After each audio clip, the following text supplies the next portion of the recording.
The Humvee hit the rut hard, jolting every bone in her body.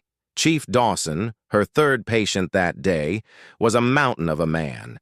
But the fragment of metal lodged in his thigh had turned him pale and shaky. She worked by the dim red glow of her headlamp. The world outside the armored glass a chaos of shouting and sporadic gunfire. This was her element. This was where she belonged. She was a United States Navy SEAL, an elite warrior, and more importantly to the men around her, she was their doc. Her job was to patch them up and keep them in the fight, and for the last 4 years that was exactly what she had done. She had earned their trust, their respect, and their fierce, unspoken brotherhood. To them, she was simply one of the guys, a calm, competent professional in a world of chaos. No one questioned her place. No one saw her as anything other than an asset, a guardian, a healer with a rifle, and she liked it that way. The mission had been a simple snake-eater patrol, a joint operation with a small contingent of Afghan National Army soldiers through a sparse, rocky valley. They were hunting for a Taliban bomb maker, and the intelligence had been solid. But as with most things in this part of the world, solid intelligence had a short shelf life. The first crack of a bullet snapping overhead was instantly drowned out by the throaty roar of a machine gun and the screaming whoosh of a rocket-propelled grenade. The ambush was perfectly laid, a kill box in the narrowest part of the pass. Her team, call sign Alpha Platoon, was pinned down immediately. She was in the third vehicle when the world exploded. The RPG that hit the lead Humvee sent a plume of black smoke and dust into the air, and over the comms she heard the frantic call. "Man down! Man down! We need a corpsman!" Without a second's hesitation, she was moving. She grabbed her aid bag, a heavy canvas sack stuffed with bandages, morphine, and plasma, and pushed open the heavy armored door. The air outside was thick with dust and the acrid smell of cordite. She ran in a low crouch, the familiar weight of her M4 in one hand, the bag bumping against her leg. Bullets kicked up dirt at her feet, and she could feel the snap of rounds passing close to her ear. Reaching the lead vehicle, she found a scene from a nightmare. The driver, a young operator named Miller, was slumped over the steering wheel, a deep gash across his forehead, his eyes unfocused. And the gunner in the turret was still firing back, his body a silhouette against the bright sky. But it was the team leader, Lieutenant Commander Hayes, who had taken the brunt of the blast. He was on the ground, his lower leg a mess of blood and bone. Her training kicked in, a cold mechanical precision that overrode the fear screaming in the back of her mind. She slid in the dirt beside him, her hands already moving, checking his airway, applying a tourniquet high on his thigh to stop the arterial bleed. "Hayes, can you hear me? Stay with me, sir. You're going to be fine," she said, her voice a calm anchor in the storm. He looked at her, his face pale under the dust and grime, and gave a weak nod. He trusted her.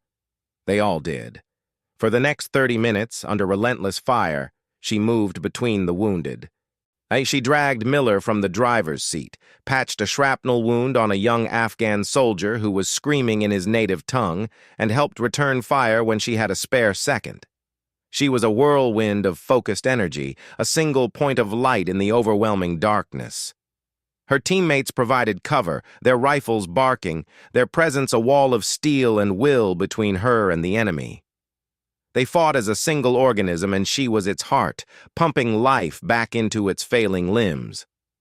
When the guns finally fell silent, and the whump-whump of incoming medevac helicopters filled the air, she had saved them all. Hayes would keep his leg. Miller would wake up with a hell of a headache. The day was won. As she sat in the bird, the roar of the rotors drowning out everything, the adrenaline began to fade, and leaving behind a bone-deep weariness. She looked at her hands, stained with the blood of her brothers, and felt a profound sense of purpose. This was who she was. The medevac Blackhawk thundered through the sky, a metal cocoon carrying the wounded away from the battlefield. Inside, the air was thick with the smell of fuel, blood, and sweat. She sat on the floor, her back against the cold metal bulkhead, finally allowing herself a moment to breathe. Hayes was stable, his leg properly splinted and his vitals strong. Miller was conscious, groaning softly as the flight medic started an IV. Her other patients, the Afghan soldiers, were quiet, their eyes wide with a mix of pain and shock. Her job here was done. The flight crew had taken over. She was just a passenger now, a passenger covered in the evidence of the day's horror. She stared at her hands. They were caked in a mixture of her own sweat, the fine Afghan dust, and the sticky, dark crimson of her team's blood. She could still feel the warmth of it, the slickness of it on her fingers. It was under her fingernails, in the cracks of her knuckles. She absently rubbed her thumb against her palm, creating small rolls of dirt and blood that fell to the metal floor. A deep, unsettling tremor started in her core.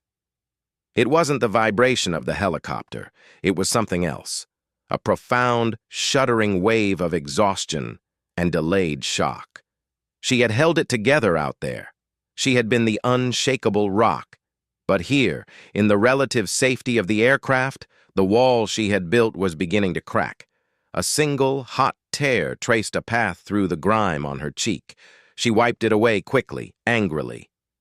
"Get a grip," she told herself. "This is the job." The helicopter descended towards the sprawling forward operating base, a small city of tents, concrete barriers, and controlled chaos. The wheels touched down with a jolt, and the back ramp immediately dropped, flooding the cabin with harsh white light and the blast of hot, dry air. A team of ER doctors and nurses rushed forward, their uniforms crisp and clean. They swarmed the aircraft, their movements efficient and practiced. "We got 2 priority 1, one of them yelled, pointing at Hayes and another soldier.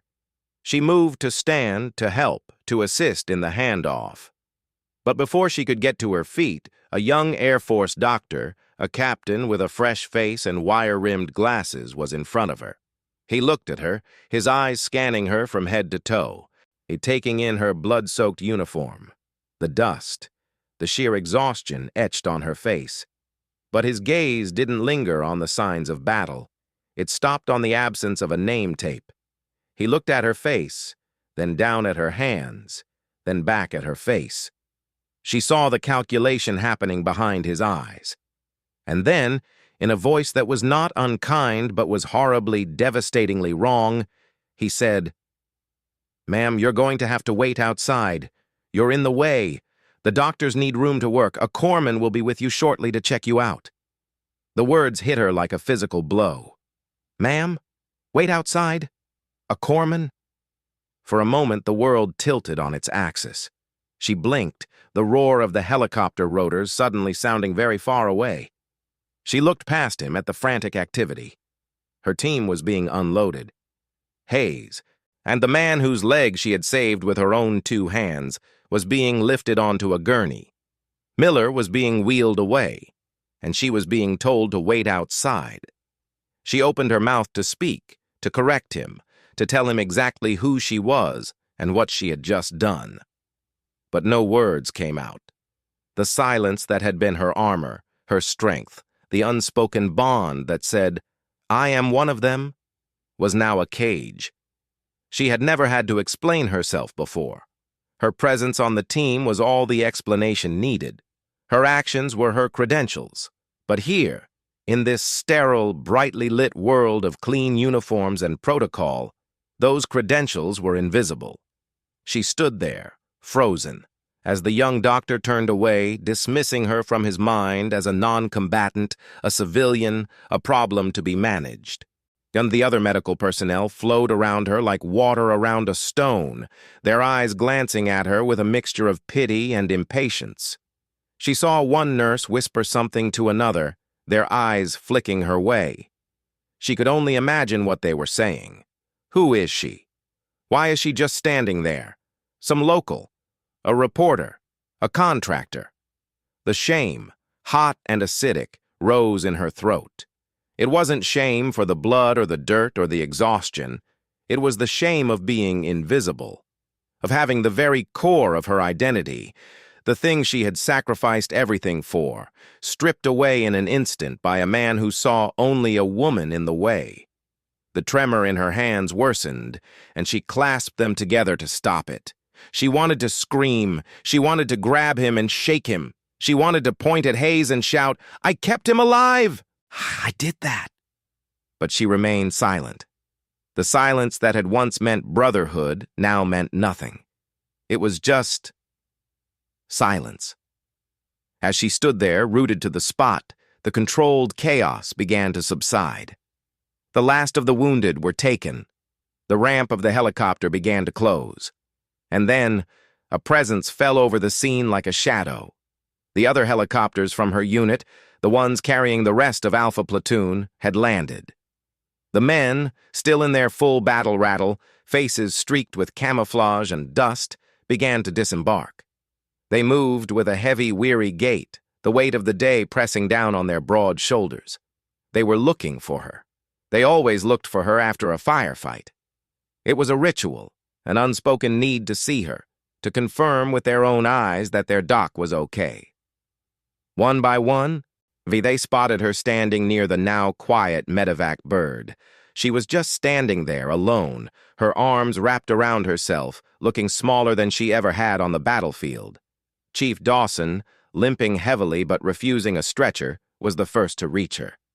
He had been treated on the helicopter, his wound dressed, his pain managed.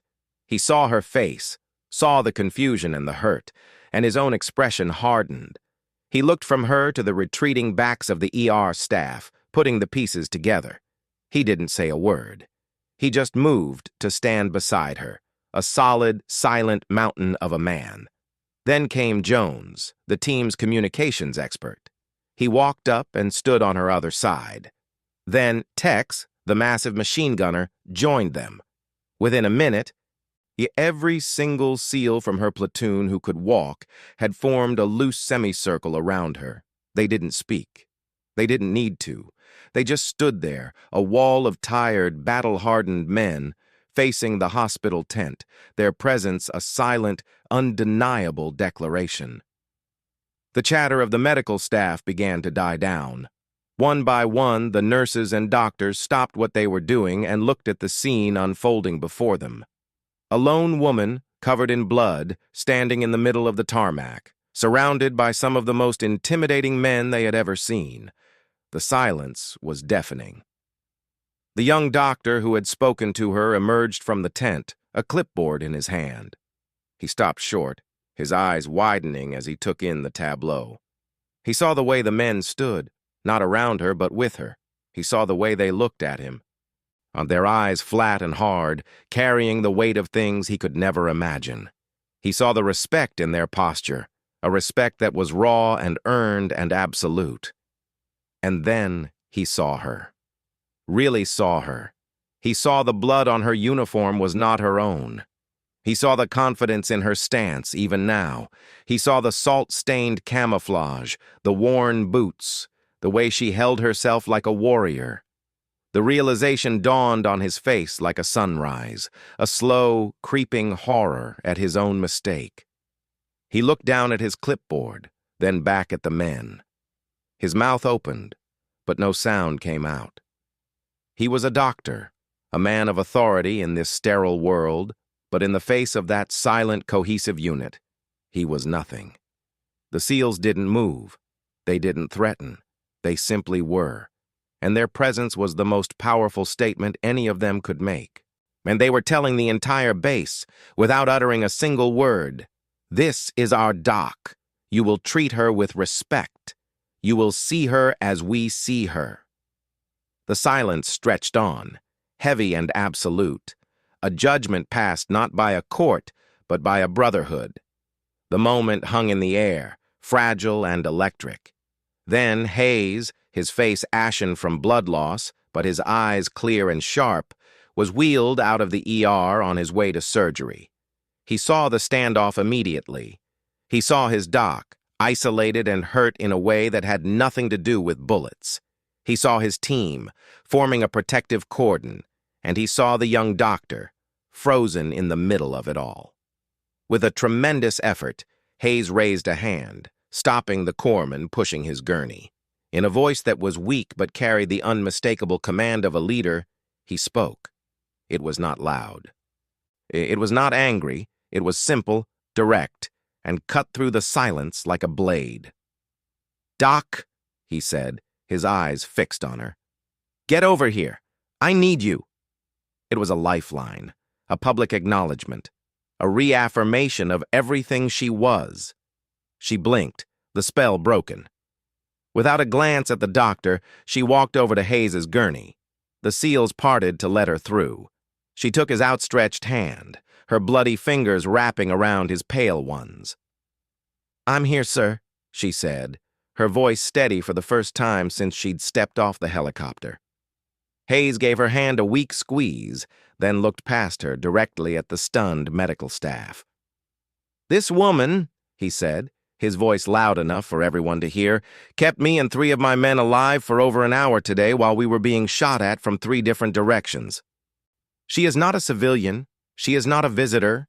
She is a United States Navy SEAL, and she is the best damn medic I have ever served with. You will treat her accordingly." The words hung in the air, a final, irrefutable truth. The young doctor looked like he wanted the ground to swallow him whole. He stammered an apology, but she barely heard it. She was looking at her team. Dawson gave her a small, tired nod. Tex tipped an imaginary hat. Jones just smiled. The silence had returned, but this time it was different. It was not the silence of invisibility. It was the silence of profound understanding, of brotherhood, of home. She was not alone. She never had been. The immediate crisis passed. Hayes was whisked away to surgery, and the rest of the platoon was ushered into the base for debriefing and chow. But for her, and the day was far from over. The silence that had been broken by Hayes's words had let something else in, something she had kept tightly locked away for years. She sat on her cot in the quiet of the women's bunker, a small, private space she rarely used. The blood had been scrubbed from her skin, her uniform replaced with clean fatigues. She could still feel it, though, the phantom warmth of it, the weight of it, the faces of the men she had treated, the ones she had saved, and the ones she hadn't, the ones whose names were now etched on a wall somewhere. She thought about the young doctor's face, the dawning horror of his mistake. It should have felt like a victory, a vindication. But it didn't. It just felt hollow. It had taken her team, her brothers, to remind the world who she was. But who was she really when the guns fell silent? See, for years, she had defined herself by her ability to do the job, to be one of the guys, to never complain, never show weakness. She had buried every doubt, every fear, every ounce of pain under a mountain of physical training and professional competence. She had worn her silence like a suit of armor. But armor, she was learning, could also be a prison. The tremor in her hands returned. It was worse now, a fine, persistent shake she couldn't control. She looked at them, these hands that had pulled men from burning vehicles, that had held pressure on spurting arteries, that had comforted the dying. They were her tools, her identity, and now they were betraying her. She thought of the battlefield, the clarity of purpose, the simple equation of life and death. It was horrible, but it was simple. This quiet, this lingering aftermath. It was infinitely more complicated. The line between hero and victim, between strength and weakness, seemed so thin here in the silence. She lay back on the cot, staring at the corrugated metal ceiling, and for the first time, she let herself feel the full, crushing weight of it all. The exhaustion, the grief for the friends she had lost, the anger at being dismissed, the fear that maybe, just maybe, the young doctor had seen something she hadn't, that she didn't truly belong in either world. The following days were a blur of after-action reports, equipment maintenance, and the grim routine of a forward operating base.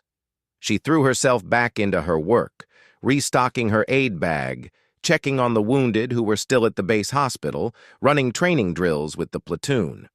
The incident on the tarmac was never spoken of directly. Now, that was the SEAL way. You didn't dwell.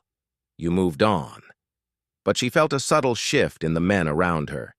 They were more protective, more watchful. Dawson always seemed to be nearby. Tex made sure she ate. Jones left a worn copy of a Louis L'Amour book on her cot, with a note that simply said, "Thought you might like this." It was their way of saying, "We see you. We've got you." And it helped. It helped to fill the void the young doctor had inadvertently exposed. But the void was still there. The tremor in her hands would come and go, usually when she was alone.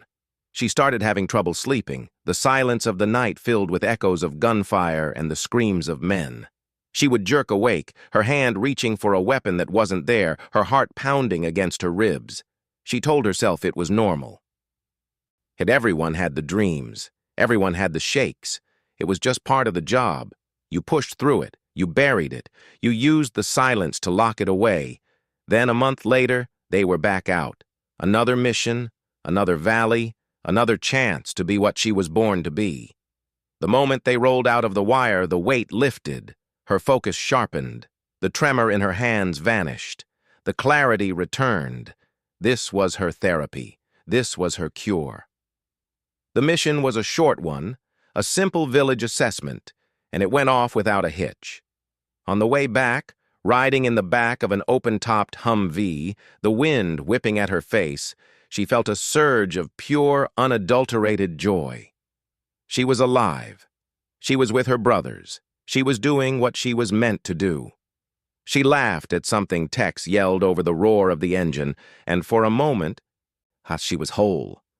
But the moments of wholeness became shorter, the spaces between them filled with a growing dread of the quiet. She started volunteering for every patrol, every mission, no matter how dangerous or mundane. She would find any excuse to stay out of the wire, to avoid the suffocating stillness of the base. Her teammates noticed. They saw the dark circles under her eyes. They saw the way she flinched at sudden loud noises. They saw her pushing harder, training longer, as if she could outrun the demons snapping at her heels. Dawson pulled her aside one evening. "You okay, Doc?" he asked, his voice gruff with concern. "You look like you haven't slept in a week." She gave him her standard answer, the one she always gave. "I'm fine, Chief. Just eager." He looked at her for a long moment, his eyes seeing far too much. And he didn't say anything else. He just nodded and walked away. But his look said everything. He knew she wasn't fine, and she knew he knew. But the silence held. The end of her deployment came faster than she expected. One day she was kicking down doors in Afghanistan. The next she was on a commercial airliner, surrounded by civilians who had no idea where she had been or what she had done. The transition was jarring, a gut-wrenching lurch from a world of life-and-death clarity to a world of mundane triviality. She landed at a small airport in the Pacific Northwest, the gray, drizzly weather a stark contrast to the arid heat she had left behind. Her family was there, her mom and dad, her younger sister.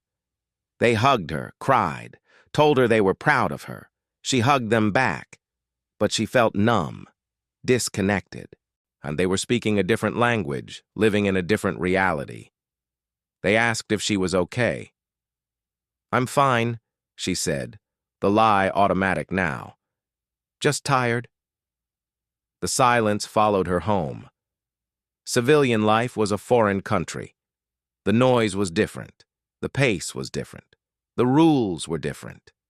She had spent so long being one of the guys, a warrior among warriors, that she had forgotten how to just be a woman in a world that saw her as one first and foremost.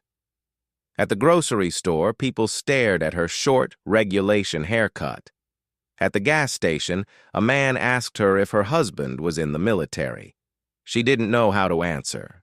She tried to reconnect with old friends, but their conversations about boyfriends, reality TV, and office politics felt alien and trivial.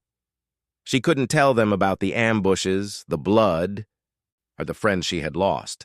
They wouldn't understand. So she said nothing.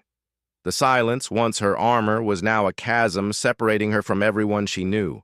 She spent her days alone in her small apartment, the blinds drawn, the television always on for background noise. The tremor in her hands was a constant companion now. She would startle at the sound of a car backfiring, dropping to a crouch before she could stop herself. The nightmares were worse, more vivid. She would wake up drenched in sweat, convinced she could still smell the cordite and the blood. She started drinking just a beer or two at first to take the edge off, to help her sleep. But soon, it was more. It was the only thing that could quiet the noise in her head, if only for a little while. The woman who had saved lives on the battlefield was slowly losing her own, drowning in the silence she had once mastered. Months passed. She isolated herself further. She stopped returning calls from her family. She let her friendships wither and die. The only time she felt even a flicker of her old self was when she ran. She would run for miles, pushing her body until her lungs burned and her legs screamed, trying to exhaust the demons that chased her. But they were always faster. One rainy Tuesday afternoon, she hit a wall. She was sitting on her kitchen floor, an empty bottle of whiskey beside her, staring at the knife block on the counter. She wasn't thinking of anything specific, just a vast, overwhelming emptiness. The silence in the apartment was absolute, pressing in on her from all sides. She felt completely, utterly alone. The woman who had stood tall under enemy fire and who had saved the lives of her brothers was now afraid of her own shadow, afraid of her own mind. It was in that moment of utter darkness that her phone buzzed. It was a text message from an unknown number. It read, "Heard you were back. Some of the guys are getting together at a bar in San Diego next week. Dawson's making his famous chili. You should come.